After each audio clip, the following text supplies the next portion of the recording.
देवर की शादी। निधि की शादी सुमित के साथ हुई थी। सुमित का एक छोटा भाई भी था और उसका नाम था अमित। और दूसरी तरफ निधि की एक छोटी बहन थी, उसका नाम था अंजलि। निधि के देवर अमित की अच्छी खासी नौकरी थी और निधि का ससुराल भी काफी पैसे वाला था। इसलिए निधि चाहती थी कि उसकी छोटी बहन अंजलि की शादी उसके देवर अमित के साथ हो जाए। लेकिन निधि के सास ससुर और उसका परिवार दोनों भाई बहनों के साथ अपने दोनों बेटों की शादी करने में बिल्कुल विश्वास नहीं रखते थे।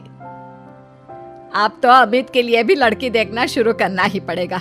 उसकी उम्र भी हो गई है और नौकरी भी अच्छी खासी लग गई है। अरे मम्मी जी, लड़की देखने की क्या जरूरत है? मेरी छोटी बहन अंजलि है ना, अमित के लिए एकदम परफेक्ट मैच है वो। निधि, तुमसे कितनी बार कहा है, मम्मी तुम्हारी छोटी बहन अंजलि को इस घर की बहू नहीं बनाना चाहती। अरे पर आखिर क्यों? मेरी बहन में ऐसी भी क्या कमी है? सुंदर है, सारा काम करना जानती है, फिर आपको क्या परेशानी है? बात परेशानी की नहीं है बेटा, लेकिन मैंने शुरू से ही सोच रखा था एक ही घर की दो लड़कियां अपने बेटों के लिए नहीं लेकर आऊंगी। वो क्या है ना, दोनों बहनें देवरानी जेठानी बन जाएंगी तो बस प्रॉब्लम ही प्रॉब्लम आने वाली है। लेकिन निधि इस बात के लिए बिल्कुल तैयार नहीं थी। वो तो किसी भी कीमत पर अमित और अंजलि की शादी करवाना चाहती थी और इसीलिए उसने अपनी बहन अंजलि को अपने ससुराल में बुलाने का प्लान बनाया। कुछ दिनों के बाद सुमित, वो क्या है ना, मम्मी पापा कुछ दिनों के लिए मामा जी के घर पर चले गए हैं और अंजलि घर पर बिल्कुल अकेली है, तो मैंने सोचा उसे यहाँ बुला लेती हूँ। हाँ हाँ, क्यों नहीं भाई, तुम्हारी छोटी बहन है, तुम उसे बिल्कुल यहाँ बुला सकती हो। लेकिन सुनो, अमित और उसकी शादी के बारे में कोई बात मत छेड़ना। मम्मी इस बात के लिए कभी तैयार नहीं होगी। अगले दिन अंजलि निधि के ससुराल पहुंच जाती है और निधि के कमरे में। अरे दीदी, तुम्हारा देवर तो बहुत हैंडसम है, लेकिन मेरी तरफ नजर उठाकर भी नहीं देखता। अरे तू चिंता क्यों करती है, वो तेरी तरफ नजर उठाकर भी देखेगा और तू इस घर की बहू भी बनेगी। बस अब तू देखती जा। आप कहना क्या चाहती हैं दीदी? यही कि तू किसी न किसी तरह से बहाना करके कुछ दिन इस घर में रुक जा, बस फिर देख मैं क्या करती हूँ। अगर आपने मेरी शादी अमित के साथ करवा दी ना दीदी, तो जिंदगी भर आपकी सेवा करूंगी। मुझे तो वो आपकी शादी के बाद से ही बहुत पसंद है। अरे मेरी प्यारी बहना, तेरे दिल की खबर तो मुझे कब से लग गई थी। सब जानती हूँ मैं। बस अब चिंता मत करियो और जैसा मैं कहती हूँ वैसा करती जाओ। अगले दिन देख अंजलि, थोड़ी देर बाद मेरी सास बाथरूम से नहा कर निकलेगी, तो बाथरूम के दरवाजे पर थोड़ा सा पानी गिरा दे। ये क्या कह रही हो दीदी? आपकी सास गिर गई तो उसे चोट लग जाएगी और आपके लिए मुसीबत हो जाएगी। अरे पागल, जैसे ही वो गिरने लगे तो झट से जाकर उसे संभाल लेना। देख, मेरी सास के दिल में अब तुझे जगह बनानी है। इस घर की बहू बनना है या नहीं? हाँ दीदी, वो बात तो सही है। ठीक है, मैं चुपचाप जाकर बाथरूम के दरवाजे पर पानी गिरा कर आती हूँ। कुछ देर बाद सास जैसे ही गिरने लगती है, अंजलि वहां पर पहुंच जाती है। हे भगवान, अभी मैं गिर जाती तो मेरे हाथ पैर टूट जाते। अरे भगवान भला करे, तुमने मेरी जान बचा ली। मैंने कहा था ना मम्मी जी, मेरी बहन बहुत अच्छी है, सबकी मदद करती है। हाँ, बात तो तुम्हारी सही है अंजलि बेटा, भगवान तुम्हारा भला करे। आज तुम्हारी वजह से मैं तो मरते मरते बच गई। थैंक यू अंजलि, तुमने मम्मी को गिराने से बचा लिया। अरे वाह दीदी, आज तो तुम्हारी ट्रिक काम कर गई। बस अब जैसा मैं कहती हूँ वैसा ही करती जाओ। देखना कुछ ही दिनों में मम्मी जी खुद आगे चलकर अपने बेटे के लिए तुम्हारा रिश्ता मुझसे मांगेंगी। कुछ दिनों के बाद देख अंजलि, अब हमें अपना अगला प्लान कामयाब करना है। क्या प्लान है दीदी? आप तो बस बता दो, जैसा आप कहेंगी मैं वैसा ही करूंगी। देख, मेरी सास को ना अजवाइन से एलर्जी है। मैं आज सब्जी में जानबूझकर अजवाइन डाल दूंगी। लेकिन दीदी, उससे तो आपकी सास की तबीयत खराब हो जाएगी। अरे मेरी बात तो सुन, अजवाइन खाने के बाद अगर मेरी सास को थोड़ा सा 1 चम्मच शहद दे दिया जाए तो उनकी तबीयत ठीक हो जाती है। और ये नुस्खा मुझे पता है, ये बात मेरी सास को भी नहीं पता। जैसे ही वो अजवाइन वाली सब्जी खाएं, जल्दी से जाकर शहद ले आना। ये क्या बहू, तुमने सब्जी में अजवाइन क्यों डाल दिया? तुम जानती हो ना, मुझे इससे एलर्जी होती है। माफ कर दीजिए मम्मी जी, मुझे तो पता ही नहीं था। निधि जल्दी से जाकर मम्मी के लिए पानी लेकर आओ। अरे नहीं नहीं जीजू, आंटी जी की एलर्जी पानी से नहीं बल्कि शहद से दूर हो जाएगी। 1 मिनट रुकिए। अंजलि दौड़ कर जाती है और शहद लेकर आती है। लेकिन तुम्हें इसके बारे में कैसे पता? बस ऐसे ही। आंटी जी ये लीजिए, जल्दी से 1 चम्मच शहद खा लीजिए। अब देखिए थोड़ी देर में आप ठीक हो जाएंगी। तुमने तो एक बार फिर से मम्मी जी की जान बचा ली अंजलि, वरना मैंने तो आज बहुत बड़ी गलती कर दी थी। थैंक यू अंजलि बेटा, तुम तो वाकई में बहुत अच्छी लड़की हो, सबकी मदद भी करती हो और तुम्हें तो कितनी अच्छी नॉलेज है कि एलर्जी होने पर क्या खाना चाहिए। वाकई में तुम बहुत इंटेलिजेंट लड़की हो Anjali, thank you so much. कुछ दिनों के बाद, भाभी मुझे ऑफिस के लिए देर हो रही है, मेरी एक फाइल है, जरा आप उठाकर रख देना, मैं शाम को आकर आपसे वापस मांग लूंगा। और जरा ध्यान से रखना, बहुत इंपॉर्टेंट फाइल है। ठीक है अमित, मैं आपकी फाइल अच्छे से संभाल कर रखूंगी। अमित के जाने के बाद, देखो अंजलि, ये अमित के ऑफिस की एक बहुत इंपॉर्टेंट फाइल है। मैं जानबूझकर इसे कहीं पर छिपा दूंगी और तुम्हें बता दूंगी कि ये फाइल कहाँ रखी है। बस जैसे ही वो मुझसे फाइल ढूंढने के लिए कहेगा, तुम फाइल झटपट ढूंढ कर ले आना और उसे दे देना। वाह दीदी, मुझे इस घर की बहू बनाने के लिए आप कितनी मेहनत कर रही हैं। शाम के वक्त, भाभी मैंने आपको एक फाइल संभाल कर रखने को दी थी, प्लीज जरा वापस दे दीजिए ना, मुझे एक प्रेजेंटेशन बनाना है। निधि उस फाइल को ढूंढने का नाटक करती है। क्या करूं देवर जी, आपकी फाइल मिल नहीं रही मुझे। अरे भाभी ये आप क्या कह रही हैं? अगर वो फाइल नहीं मिली तो मेरा प्रमोशन नहीं होगा, बहुत इंपॉर्टेंट फाइल है। अमित ये रही तुम्हारी फाइल, दीदी ने ऐसे ही बैठक में छोड़ दी थी और वो काम करने वाली आती है ना, वो इसे उठाकर डस्टबिन में डालने वाली थी, लेकिन सुबह मैंने तुम्हारी बात सुन ली थी तो संभाल कर रख दिया। अंजलि मैं कैसे तुम्हारा शुक्रिया अदा करूं, तुम जानती नहीं तुमने मेरे लिए आज क्या किया है। अगर ये फाइल खो जाती ना तो मेरा बहुत बड़ा नुकसान हो जाता। देवर जी, मैं तो आपसे पहले से कह रही थी, मेरी बहन अंजलि बहुत अच्छी है। वाकई में बहुत समझदार और इंटेलिजेंट लड़की हो तुम, हमारे फैमिली के लिए कितना कुछ कर रही हो। पहले मम्मी को बचा लिया और आज मेरी फाइल। अगले दिन, मुझे लगता है कि अमित भी अंजलि को धीरे धीरे पसंद करने लगा है। तुमने फिर से वही कहानी कहना शुरू कर दिया। मैंने कहा ना, अंजलि की शादी अमित से हम नहीं करवाना चाहते। देखो बेटा, तुम्हारी बहन बहुत अच्छी है, लेकिन फिर भी मैं अमित के लिए किसी दूसरे घर की लड़की लाना चाहती हूँ। एक ही घर की 2 लड़कियां मुझे अपनी बहू बनाकर नहीं लानी। मम्मी जी, मेरी बहन ने आपके लिए इतना कुछ किया और फिर भी आप उसके साथ ऐसा कर रही हैं। तुम गलत समझ रही हो निधि, ये बात तो हम लोगों ने तुम्हें पहले ही कह दी थी। तुम्हारी कोशिशें बेकार है, ऐसा कुछ नहीं होने वाला निधि। देखा दीदी, तुम्हारे सब कुछ करने के बाद भी तुम्हारे ससुराल वाले मुझे इस घर की बहू बनाने के लिए तैयार नहीं है। लगता है अब एक आखिरी खेल खेलना पड़ेगा और देखना, उसके बाद सब ठीक हो जाएगा। मजबूरी में मेरी सास को अमित के साथ तुम्हारी शादी करवानी पड़ेगी। लेकिन दीदी अब आप क्या करने वाली हैं? कल रात को जब अमित ऑफिस से देर से लौटेगा तो उसके खाने में बेहोशी की दवा डाल दूंगी। तुम चुपचाप उसके कमरे में उसके बेड पर जाकर लेट जाना, कुछ करने की जरूरत नहीं है, बाकी का सारा काम मैं संभाल लूंगी। निधि और अंजलि मिलकर अमित को फंसाने का प्लान बनाते हैं।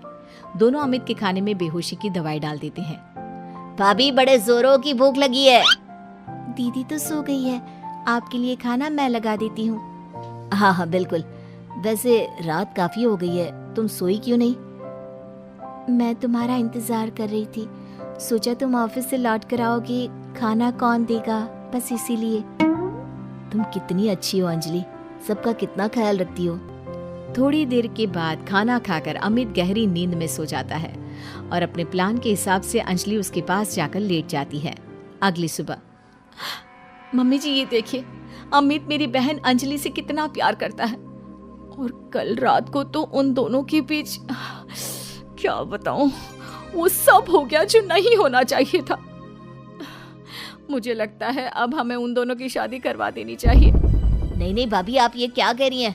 मैंने अंजलि के साथ कुछ नहीं किया, मुझे बस गहरी नींद आ गई थी। अमित झूठ मत बोलो, कल रात को तुमने मुझसे कहा था कि तुम मुझसे प्यार करती हो और हमारे बीच जो कुछ भी हो रहा है वो सब नॉर्मल है। बस करो भाभी और अंजलि, आप दोनों को ज्यादा झूठ बोलने की जरूरत नहीं है। अब जानती भी है क्या हुआ है। क्या हुआ है? जो कुछ भी हुआ है वो सामने दिख तो रहा है। आप पूरी रात मेरी बहन के साथ थे। आपका प्लान तो मुझे उसी वक्त समझ में आ गया था जब गलती से मेरा खाना आपकी बहन अंजलि ने खा लिया और वो बेहोश हो गई, और वो बेहोशी की हालत में वो सब कुछ कह रही थी जो आप मुझे कहने वाले थे। क्या इसका मतलब तुम्हें सब पता चल गया? हाँ, मुझे सब पता चल गया। और आप सबकी जानकारी के लिए ये भी बता दूं कि मेरी पहले से ही एक गर्लफ्रेंड है शिवानी, और मैं उसे बहुत पसंद करता हूँ। देखो निधि, ये तुमने ठीक नहीं किया। अपनी बहन को इस घर की बहू बनाने के लिए तुम इस हद तक गिर सकती हो, मैंने कभी सोचा भी नहीं था। अमित ठीक कह रहे हो, वो सब हमारा नाटक था, लेकिन गलती से मैंने शायद बेहोशी वाला खाना खा लिया और हमारी पोल खुल गई। बहू तुम्हारी बहन वाकई में बहुत अच्छी है और इससे कोई भी अच्छा लड़का मिल जाएगा, लेकिन मेरा अमित किसी और को पसंद करता है और इसीलिए मैं तुम्हें बार बार समझाने की कोशिश करती थी। बस मैं तुम्हारा दिल नहीं तोड़ना चाहती थी, इसलिए कभी तुम्हें शिवानी के बारे में नहीं बताया, लेकिन अब तो सब कुछ सामने आ चुका है। बेटी बिना परिवार। माँ, मैं आपके लिए चाय लेकर आई हूँ, अब आप उठ जाइए। बेटी के इतना बोलते ही यशोदा झट से उठ जाती है। अरे बेटा, मुझे क्यों बिगाड़ रही है? कल तेरी शादी हो जाएगी तो मैं कैसे रहूंगी तेरे बिना? माँ, मुझे कहीं नहीं जाना, मैं यहीं रहूंगी, हमेशा आपके साथ। बेटा, एक ना एक दिन तो हर लड़की को जाना पड़ता है अपने ससुराल। ओफो माँ, आप बिना सुबह सुबह कौन सी बातें लेकर बैठ गई? ये चाय लीजिए और फ्रेश होकर बाहर आ जाइए, नाश्ता तैयार है। इतना बोलकर कंचन माँ से चली जाती है। कंचन की बढ़ती उम्र देख यशोदा को उसकी शादी के ख्याल आने लगते हैं, जिसके बाद वो कंचन के लिए लड़का ढूंढना शुरू करती है। कुछ दिन बाद। कंचन, कहाँ है तू? देख, मैं तेरे लिए चॉकलेट लाया हूँ। चॉकलेट देखकर कंचन खिलखिलाकर हंसने लगती है। इस पर कंचन के पिता उससे कहते हैं, कंचन बेटा, अब तेरी शादी होने वाली है, ये सब चॉकलेट खाने के शौक छोड़ दे बेटा। कंचन कुछ कहती उसके पहले उसका भाई राहुल बोल पड़ता है, पापा, इतनी भी क्या जल्दी है? अभी तो कंचन छोटी है। अरे इतनी भी छोटी नहीं है तेरी बहन। कंचन मुंह बनाते हुए वहां से चली जाती है और अपने रोजमर्रा के कामों में जुट जाती है। अगले दिन। कंचन बेटा, आज तू घर का कोई काम नहीं करेगी, जाकर तैयार हो जा, थोड़ी ही देर में तुझे लड़के वाले देखने आ रहे हैं। माँ प्लीज, मुझे कहीं नहीं जाना आप लोगों को छोड़कर। जाना तो पड़ेगा ना बेटा, दुनिया की यही रीत है, हर लड़की को एक ना एक दिन पराए घर जाना ही पड़ता है। चल अब जा, तैयार हो जा जल्दी से। माँ की बात मानकर कंचन तैयार होने चली जाती है, जिसके कुछ घंटे बाद लड़के वाले भी कंचन को देखने उसके घर पहुंच जाते हैं। दोनों ही परिवारों को रिश्ता मंजूर हो जाता है और एक सप्ताह बाद कंचन की श्लोक के साथ शादी हो जाती है। कंचन के जाने के बाद सभी को घर बहुत खाली खाली सा लगने लग जाता है। माँ, मुझे छोटी की बहुत याद आ रही है, वो होती तो अभी पूरे घर में इधर से उधर नाच रही होती। हाँ बेटा, तू सही कह रहा है, उसके बिना ये घर खाने को दौड़ रहा है, लेकिन हम कर भी क्या सकते हैं, एक ना एक दिन तो ये होना ही था। ऐसे ही 1 महीना बीत जाता है। अब यशोदा को घर का सारा काम अकेले ही करना पड़ता, जिसके कारण वो अक्सर बीमार रहने लगी। यशोदा, तुमसे कितनी बार कहा है, ज्यादा काम मत किया करो। लो, हो गई ना फिर से तुम्हारी तबीयत खराब। अब मैं घर का काम नहीं करूंगी तो और कौन करेगा? कंचन भी नहीं है, मेरी बेटी ने आज तक कभी मुझे कोई काम नहीं करने दिया, जिसके कारण अब मेरा शरीर काम का ज्यादा भार सहन ही नहीं कर पाता। क्यों ना हम राहुल की शादी करवा दें, बहू आएगी तो तुम्हारी भी थोड़ी बहुत मदद हो जाएगी। हाँ, ये अच्छा आइडिया है। घर वाले शादी की बात शुरू करते हैं और देखते ही देखते कुछ महीनों में राहुल की शादी अंजलि नाम की लड़की से हो जाती है। और घर में आते ही अपने व्यवहार और स्वभाव से अंजलि सभी का दिल जीत लेती है। शादी के कुछ दिनों बाद बहू, जरा चाय तो पिला दो, सुबह से चाय नहीं पी है। अंजलि अपने ससुर के लिए चाय बनाकर लाती है। लीजिए पापा जी, आज डिनर में क्या बनाना है? अरे बेटा, जो तेरी इच्छा है वो बना ले। थोड़ी देर बाद अंजलि सभी को खाने के लिए आवाज लगाती है। पापा जी, मम्मी जी, राहुल, खाना तैयार है। अंजलि की आवाज देते ही सभी लोग खाने के लिए आ जाते हैं। अरे वाह बहू, खाना तो बहुत स्वादिष्ट बना है। तुम्हारे हाथों में तो जादू है, जादू। सच में बहू, खाना तो बहुत ही लाजवाब बना है। Thank you. माँ पापा, मैं सोच रहा था क्यों ना हम सब कहीं घूमने चले। हम सब क्या करेंगे जाकर बेटा, तेरी अभी नई नई शादी हुई है, तू बहू को लेकर जा। नहीं मम्मी जी, आप लोग नहीं जाएंगे तो हम भी नहीं जाएंगे। अंजलि के इतना प्यार से बोलने पर घर वाले उसे इनकार नहीं कर पाते और उनके साथ चलने के लिए मान जाते हैं। एक काम करते हैं, साथ में कंचन को भी ले चलते हैं, बहुत दिन हो गए उससे मिले भी नहीं। हाँ हाँ, क्यों ना हम कंचन दीदी को सरप्राइज दें। वो तो खुशी से पागल हो जाएगी। ठीक है, फिर मैं आज ही उसे यहाँ आने को बोलती हूँ, उसके बाद हम सब उसे सरप्राइज देंगे, फिर सब साथ में घूमने जाएंगे। फिर क्या था। यशोदा तुरंत कंचन को फोन मिलाकर बैठ जाती है, जिसमें दोनों माँ बेटी की लंबी बातें चलने लगती है। और उसी में, तुझे पता है कंचन, तेरी भाभी बहुत अच्छी है। जरूर पिछले जन्म में मैंने कोई अच्छे कर्म किए होंगे जो मुझे अंजलि जैसी बहू मिली है। अपनी माँ के मुंह से किसी और की इतनी तारीफें सुनने के बाद कंचन को अपनी भाभी से जलन होने लगती है। माँ, आपको नहीं लगता आप कुछ ज्यादा ही बहू की तारीफ कर रही हैं? कहीं भाभी आपके हाथ से फिसल ना जाए। अरे नहीं नहीं बेटा, वो ऐसी नहीं है। तू एक काम कर, कुछ दिनों के लिए यहीं आ जा, इसी बहाने अपनी भाभी को अच्छे से पहचान लेना। भाभी से तो अब मुझे मिलना ही पड़ेगा, उन्होंने उस घर में मेरी जगह जो ले ली है। अगले दिन कंचन अपना सामान लेकर मायके पहुंच जाती है, जहां अंजलि उसके लिए चाय नाश्ता लेकर आती है। दीदी, तुम्हारे ससुराल में सब कैसे हैं? मेरे ससुराल में सब ठीक है। आप यहाँ का बताइए कि सारा काम आप बराबर कर लेती है ना? माँ से तो नहीं करवाती काम। अरे कैसी बात कर रही हो आप दीदी, मैं भला मम्मी जी से कोई काम क्यों करवाऊंगी? ऐसा होना भी नहीं चाहिए, वही आपके लिए बेहतर होगा। कंचन, ये क्या तरीका है अपनी भाभी से बात करने का? हाँ माँ, अब तो आपको मैं ही गलत लगूंगी ना। ऐसा नहीं है कंचन, तुम गलत समझ रही हो। आपसे तो मुझे बात ही नहीं करनी। इतना कहकर कंचन अपने रूम में चली जाती है। अंजलि बेटा, कंचन की बात का बुरा मत मानना, उसका अभी शायद मूड खराब है।